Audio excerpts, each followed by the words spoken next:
that we should have one of Jesus' parables this morning for our reading, when we're just about to start our Bible study series on parables this afternoon with the Farsi speaking class, and on Wednesday with the English speaking class. So it's good that we should have one of these parables with us this morning, and also one of the, I think, most interesting ones. Because Jesus is talking here about many things that link together. He's talking about prayer, he's talking about justice, and he's talking about women. All these three things come into being in this parable. He's talking about the persistence of prayer. He's talking about prayer as an action for justice. And he's talking about what happens to women in the ancient world, but also in our world today. But the story is of a widow who persistently goes to a judge, probably, or we're told really, he's a corrupt judge, which is the case in many places in the world. Justice systems are often corrupt, or justice systems don't often actually work for those who are being oppressed and marginalized. In this case, this woman is a widow, who is, in the Old Testament, one of the people who are recognized as being very vulnerable and who should be looked after. So under the law, she should be being looked after.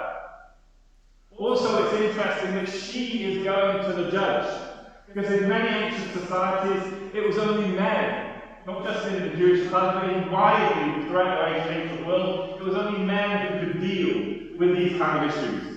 So she doesn't even have a man around in some way, be it a son or a brother or whatever kind of relation anymore, who can actually petition for her.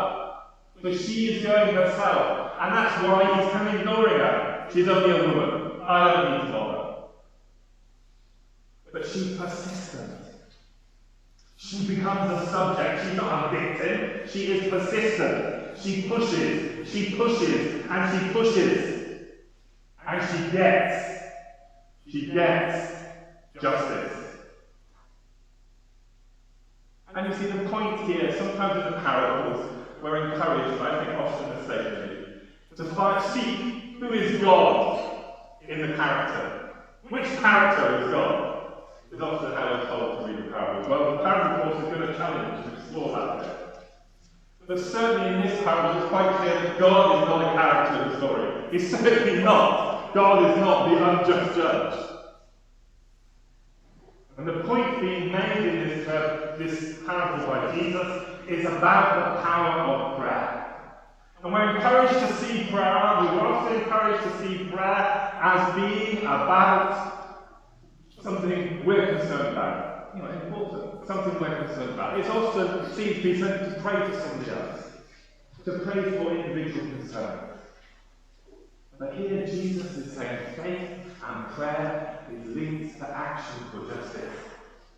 Her persistence in seeking justice is her prayer.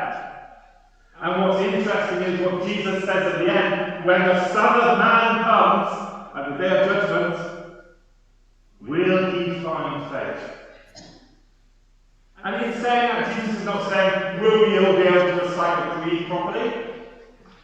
He's saying, will we, at the place of judgment, be able to say that we have stood for justice, not just for ourselves, but for others?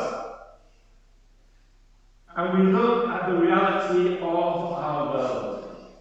And we look recently at what has affected many in our congregation, the situation going on in Iran, and women standing up and refusing to be told what they can bear.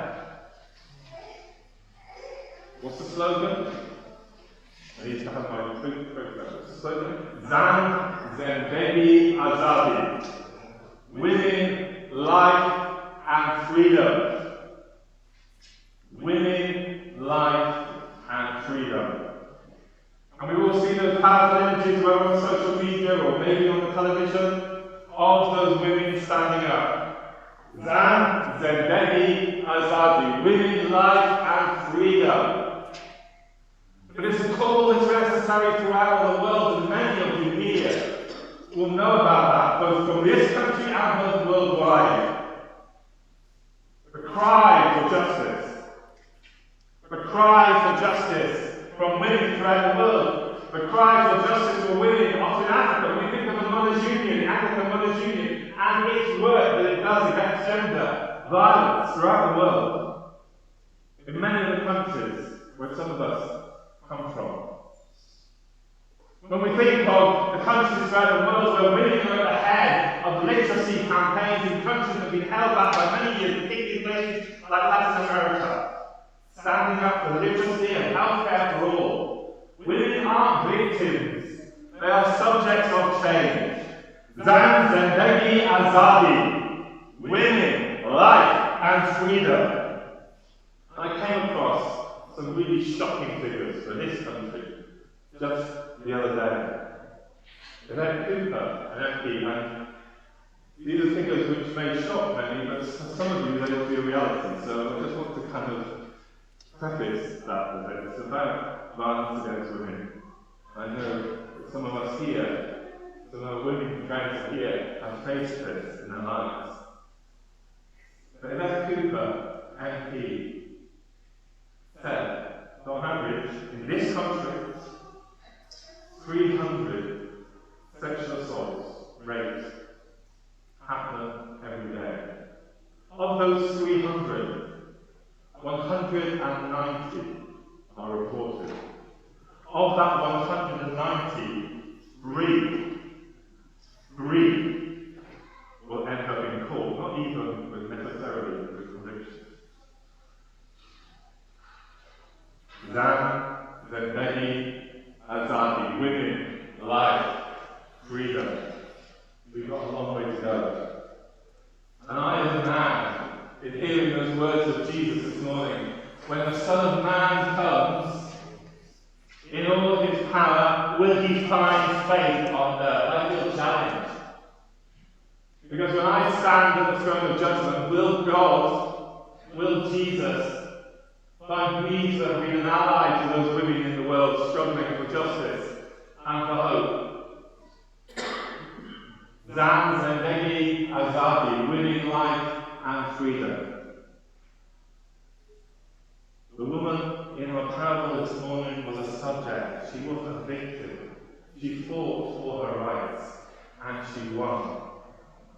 And we today, here in this place, with all the stories from about the world that we have of women's struggles here, in this country, in countries across other continents, Africa, Middle East, Asia, all the stories are here in this place.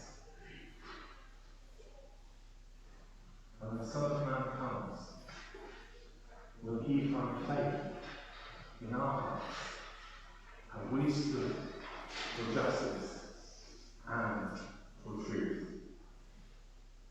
Zandegi, Azadi, women,